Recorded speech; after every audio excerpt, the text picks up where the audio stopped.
everybody, Hishitori here, and welcome back to my channel. On today's video, I'm just going to talk about the different methods I used and which one is best to me as far as drawing the body poses. So yeah, stay tuned.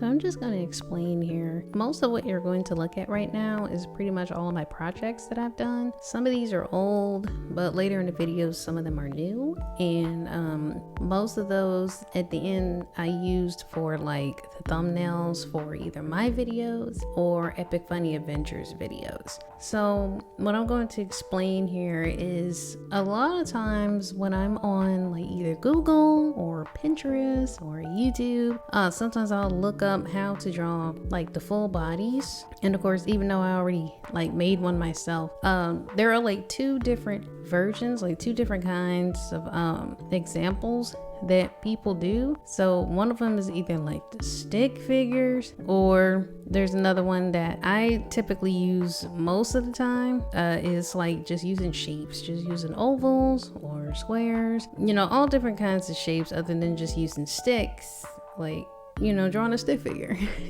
And to me, I felt like it was easier for me to just use the shapes, like here and there. Sometimes, you know, don't get me wrong, sometimes I use like the sticks for like the arms or the legs, because you know, sometimes either I'm trying to figure out how I want the poses of the arms or the legs to be located. But other times, if I'm drawing like a dynamic pose or something, I would just use mostly like cylinders or, you know, other shapes rather than sticks, because using a stick figure is like, how do I explain it? It's kind of stiff.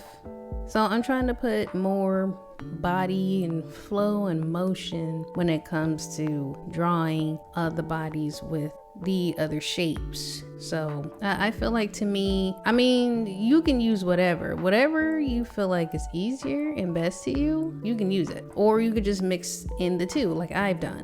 I have mixed two of the body examples into my art and my drawings. So either I'm teaching myself, like, you know, try this, you know, this might work, or just try the other thing, you know, see, you know, just work in between the two to see which one works best for you. So always practice. If you want to use the stick form, you know, I have no problem. You know, I'm not saying don't do it, but if it comes to like doing more poses, then yeah, I wouldn't use the stick method, because it's not a lot of movement. It's, you know, it's not a lot of flow into the body. So, you know, I'm not saying like our body is super flexible, but it's not a stick either. Like if you look at the skeleton, you know, it's not just one little stick, you know, it's a flow of different forms of bones, you know, coming together. So weird how I'm explaining it, but like it's like they put in two forms of, I don't know what you call it. But just think of it like they're making two sticks, but they're making it into a shape. Bruh. There we go. I think that's how I'm trying to explain it. I'm hoping this is helping you guys understand it. So forgive me for making it seem like, you know, I'm confusing you guys, but I'm not. So I've been told, you know, like my style is pretty unique. So yeah, so over the years that I've been drawing, I have been taking people's examples and just kind of forming my own or mixing the two together. You know, it depends on what I'm drawing or what I'm doing. Anytime it's the same for when I draw the chibis. Now most of the times with chibis, I'm drawing shapes. I'm never drawing sticks. It's even when they're standing straight, because, well, they're shorter. Sometimes in certain poses, they're, you know, doing a different type of what am I trying to say?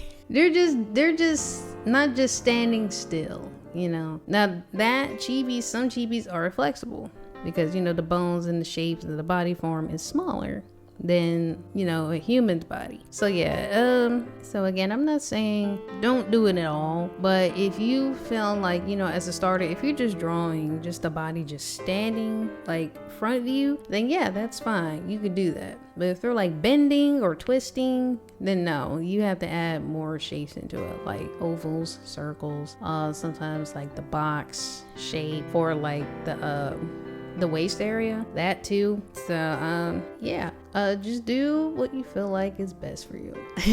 And I feel like I say it so many times, but you know, it doesn't hurt to keep hearing it. But yeah, you can look up examples. You can still look up examples on Pinterest or Google or YouTube or even Instagram. Just look at different people's like artwork and see the different body movement. You know, sometimes I'm not saying like trace it, but you know, look at it and just free draw it, and just, you know, you'll see what I'm talking about as far as like flow and movement in the shape of the body. So yeah, practice makes perfect.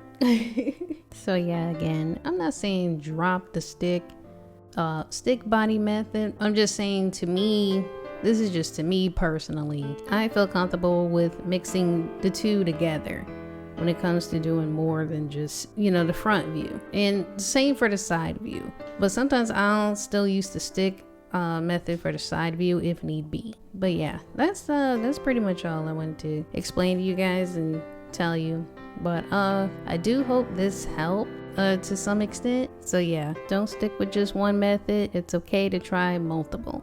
So just see what's comfortable for you to use. So again, if this video helped, I'm glad and I am thankful. Also, I wanted to do a little shout out for all of you subscribers.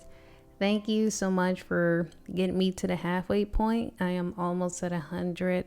I'm not sure yet of what I want to do when I reach 100 subscribers, but if you guys have any suggestions, please let me know down in the comments. It'll be really helpful.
Thank you so much for watching. I hope you enjoyed my video. If you have any suggestions of what my next video should be about, please let me know down in the comments. Again, thank you. See you guys next time. Bye!